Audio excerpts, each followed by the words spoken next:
Halo semuanya, perkenalkan nama saya Rafa Nadia Zahra dari kelas M5M. Pada kesempatan kali ini, saya ingin membahas hasil analisa saya tentang salah satu warisan budaya yang ada di Indonesia, yang berasal dari suku Dayak Iban, yaitu Puakumbu. Puakumbu ini merupakan salah satu kain tenun khas suku Iban, di mana kain tenun tersebut ditenun sendiri oleh para wanita-wanita yang ada di suku Iban. Nah, konon katanya sih, Puakumbu ini memiliki nilai spiritual yang tinggi dalam kehidupan masyarakat Iban. Karena dia memiliki nilai spiritual yang tinggi, maka dari itu, Puakumbu ini biasanya dipakai dalam berbagai upacara adat yang ada di suku Iban. Contohnya seperti kelahiran, kedewasaan, penerimaan barang berharga, sampai penyimpanan jenazah yang ada di rumah panjang. Puakumbu ini tuh memiliki banyak motif lainnya. Salah satu motif yang akan kita bahas kali ini adalah motif ini. Pada motif yang akan kita bahas kali ini memiliki berbagai macam bentuk yang ada di dalamnya. Di antaranya yang pertama ada hewan mitologis, geometris, dan juga simbol-simbol yang menjadi sebuah tanda visual tertentu. Yang akan kita bahas pertama kali di sini adalah motif hewan mitologis. Di sini kita akan membahas menjadi 3 klasifikasi, yaitu ada sebagai tanda, icon atau simbol, dan juga interpretan atau maknanya. Pada motif hewan mitologis ini, dia itu menjadi sebuah tanda atau bentuk yang menyerupai naga atau harimau. Nah, mungkin teman-teman bisa lihat nih di bagian paling atas kain tenun si Puakumbu ini ada motif yang menyerupai seperti naga.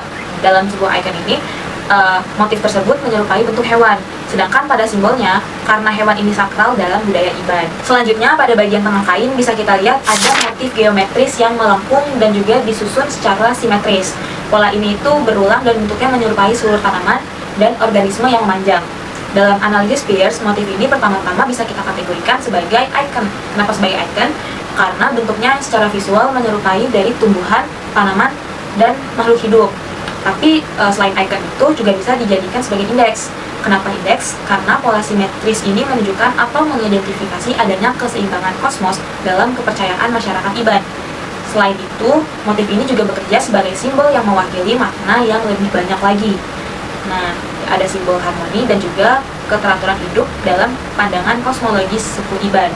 Sebagai interpretan masyarakat Iban, mereka itu memaknai motif ini sebagai representasi dari keselarasan antara manusia, alam, dan juga roh.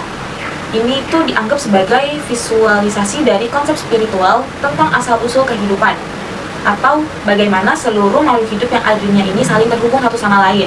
Karena itu, bagian tengah kain ini bukan hanya sebagai ornamen belakang, tapi juga sebagai simbol filosofis penting tentang keteraturan dan juga keseimbangan dalam budaya Iban. Masih pada bagian tengah kain, kita bisa lihat nih, ada pola yang membentuk seperti lingkaran. Nah, bentuk itu tuh menyerupai bunga atau bintang. Ini tuh merupakan bagian yang biasanya sering disebut central motif, yaitu titik utama atau pusat dari keseluruhan motif Puakumbu. Dalam kerangka semiotika Peirce, bentuk ini tuh biasanya dikategorikan sebagai icon karena bentuknya yang menyerupai bunga atau bintang. Selain sebagai icon, biasanya bentuk ini juga dikategorikan sebagai simbol. Karena bisa dibilang sebagai simbol, ya karena dalam budaya Iban sendiri itu, bentuk bunga atau bintang memiliki makna yang lebih mendalam, yaitu sebagai lambang kehidupan ataupun lambang kelahiran. Nah, sebagai interpretannya, motif ini tuh dikaitkan sama ritual-ritual penting, kayak tadi. Kayak seperti upacara untuk kelahiran, upacara kedewasaan. Biasanya masyarakat Iban itu menggunakan motif-motif ini nih untuk menjaga keseimbangan energi bagi orang yang memiliki kain ataupun orang yang hanya sekedar datang ke dalam ritual tersebut. Jadi bagian pusat kain ini tuh gak hanya memperindah estetika aja, tapi juga sebagai nilai penting yang memiliki pesan spiritual terhadap awal kehidupan dan siklus yang berkelanjutan.